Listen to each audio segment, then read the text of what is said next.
పేరు పద్మజ. మెప్మా పల్నాడు జిల్లా ఆఫీస్లో ఐబీగా పనిచేస్తున్నాను. సత్తెనపల్లి సీఎంఎం, చిలకలూరుపేట సీఎంఎంగా కూడా నేను పనిచేస్తున్నాను. ఇక్కడ ఆఫీస్లో రోసారావు అనే ఆయన జూనియర్ అసిస్టెంట్. ఇక్కడ స్టాఫ్ ఎవరూ లేరని ఆయనకి అడ్మినిస్ట్రేటివ్ ఆఫీసర్ ఇన్ఛార్జ్ ఇచ్చారండి మా పీడీ గారు. గత కొన్నాళ్ళుగా నేను ఇక్కడికి ట్రాన్స్ఫర్ అయ్యే సంవత్సరం అయింది. ఈ సంవత్సర కాలంగా ప్రతిరోజు ఇక్కడ ఆడవాళ్ళని వేధింపులు గురి చేస్తూనే ఉంటాడు. మేకప్ వేసుకొని వస్తారు, బాక్సులు తెచ్చుకొని తింటారు, పని పాట లేదు వీళ్ళకి, వస్తారు పోతారు, ఇదే పని అంటాడు. కుక్కలాగా వాక్కుంటున్నారు అంటాడు, నోటుకొచ్చినట్టు తిడతాడు. మా అందరివి జీతాలు కట్ చేస్తాడు. ఆయనకి డబ్బులు ఇస్తేనేమో బయోమెట్రిక్ అటెండెన్స్ ఏ టైంలో వేసినా అందరికీ ఫోన్ చేసి నీకు జీతం తగ్గింది, ఎందుకు తగ్గింది అని అడుగుతాడు.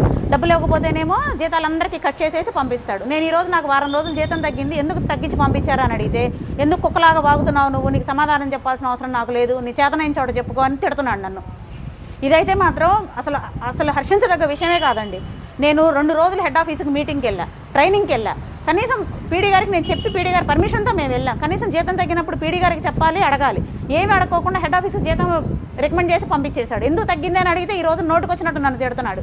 ఇదైతే మాత్రం చాలా చాలా బాధాకరమైన విషయం అండి. పనిచేసే చోట ఆడవాళ్ళని ఇలా మాట్లాడడం అనేది చాలా తప్పు.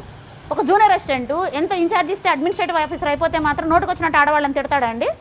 ఒకసారి కాదు, ఎందుకు కుక్కలాగా వాగుతున్నావు నువ్వు, నీకు సమాధానం చెప్పాల్సిన అవసరం నాకు లేదు, నీ చేతనైన చోట చెప్పుకో, నీకు దిక్కున్న చోట చెప్పుకో అంటున్నాడు. గుంటూరు ఆఫీస్లో కూడా ఇలాగే చేస్తే ఒక ఆఫీసరు చెప్పు తీసుకొని వెనకాల పడింది ఇతన్ని కొట్టడానికి. ఇక్కడ ఎవ్వరు ఏ చర్యలు తీసుకోలేదు. గత ఏప్రిల్ 25వ తారీఖు కూడా ఇలాగే మాట్లాడారు, నువ్వు కుక్కలాగా వాగుతున్నావు అన్నాడు నన్ను.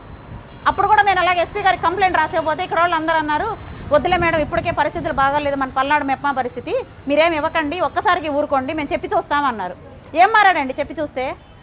ఏమీ మారలేదు.